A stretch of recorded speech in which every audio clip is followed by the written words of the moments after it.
それではまず開始から作っていきましょう。材料はこちらです。右から刺身醤油 200cc、 ザラメ 40g、 本みりん 60cc の3つの材料です。だいたいスーパーで売られている刺身醤油系は 200cc 前後なので、今回は家庭用ということで使い切りやすい量で、本日は簡単に作っていきたいと思います。まずはじめにみりんとザラメを入れていきます。火力は強火でザラメを焦がさないように混ぜながら、みりんのアルコール分も飛ばしていきます。まずはじめにみりんを入れていきます。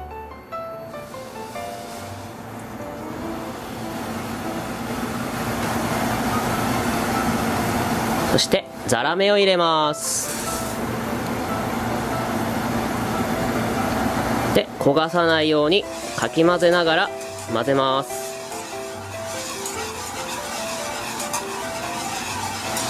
ザラメは意外と大きいので、意外とすぐ入れて溶けると思ったら、意外とまだまだ溶けないので、このように確認をしながら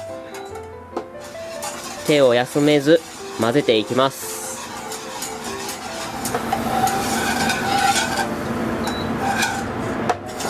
まだ残ってますね。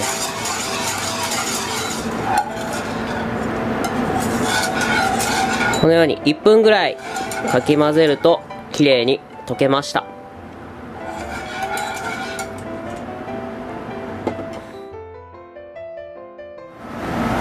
溶けたら火を弱火にして、次は刺身醤油を入れていきます。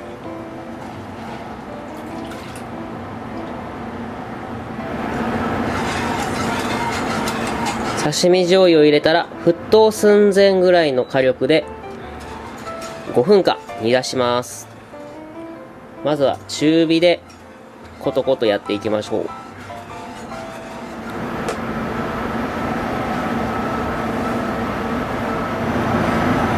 このように煮出していると、表面からちょっと茶色みたいにアクが出てきますので、こまめに取り除いていきます。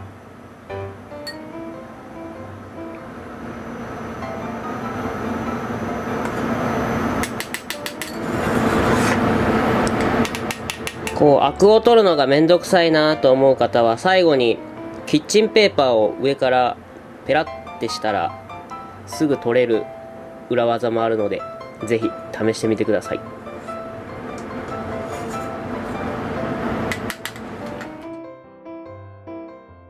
今回あえて刺身醤油をチョイスしたのには理由があります。他の醤油と比べて濃厚で深い味わいがあり、旨味成分が多いことから今回使用しています。一言で刺身醤油といっても、私のホームにしているスーパーでもこれだけの種類の刺身醤油があります。ぜひ自分好みの刺身醤油を探してみるのも料理の醍醐味です。ちなみに今回使用しています刺身醤油は、創業180年以上の歴史を持つ香川県の鎌田醤油さんの刺身醤油を使用して返しを作っています。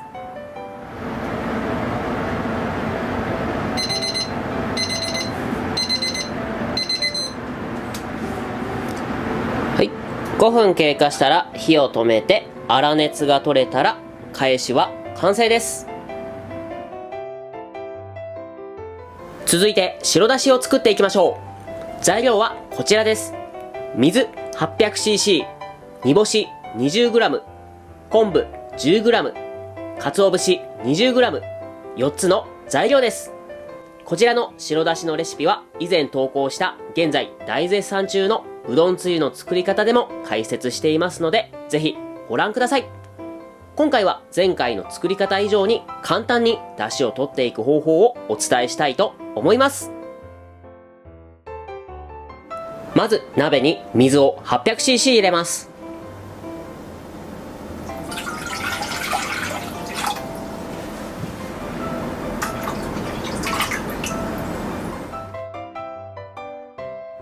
水を入れたら次にいりこ、昆布を入れていきます。前回では普通にそのまま入れていましたが、今回はこのような水切りネットに入れて30分間水につけていきたいと思います。このようにいりこ、昆布をネットに入れたら30分間水につけていきます。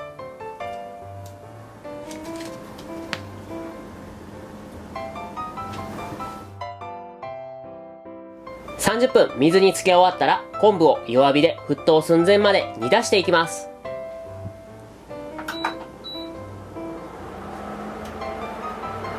今回いりこの下処理の情報は省いていますが、うどんつゆの作り方の方で詳しく解説していますので、ぜひこちらをご覧ください。このように弱火でじっくりコトコト煮ていくことで美味しい出汁が出やすくなります。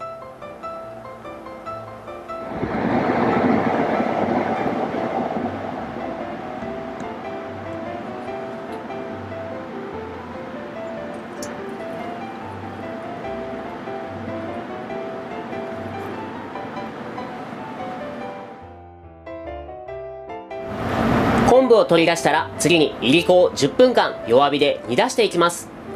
このようにネットをすることでアクを取る手間がなくなり、さらに片付けをするときも楽にできます。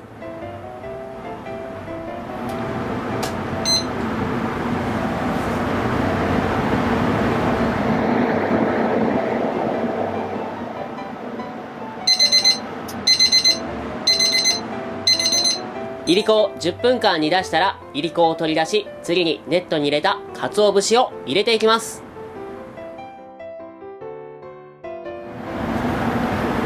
いりこを取り出します。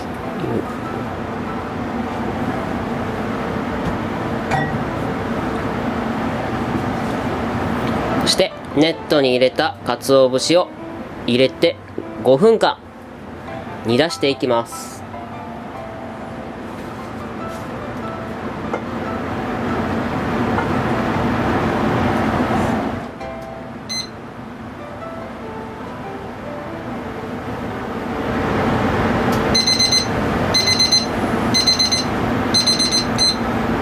5分間煮出し終えたら次に火を止めて1分間蓋をして蒸らしていきます。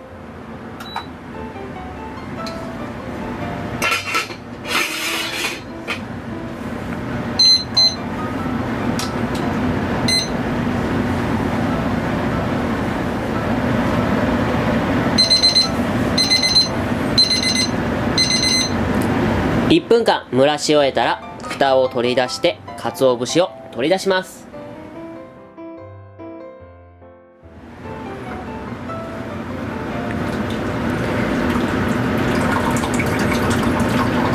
この時鰹節を絞り取らないように注意しながら鰹節を取り出していきます。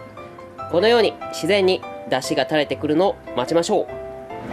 ここで絞って出してしまうと鰹節の余分な苦みまで出てしまうので、こうやって自然に落ちていくのを待っていきましょう。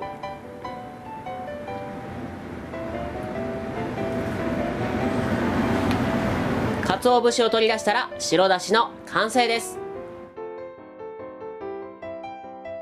これでつけつゆの2つの材料が揃いました。最後につけつゆの作り方を説明します。材料はこちらです。かえしが 100cc、 白だしが 500cc です。つけつゆの割合は白だし5、かえし1の5対1の割合で合わせて作っていきます。白だしを作る際、水 800cc で作ると出来上がりはだいたい 500cc 前後になります。この2つの素材を掛け合わせるだけで完成です。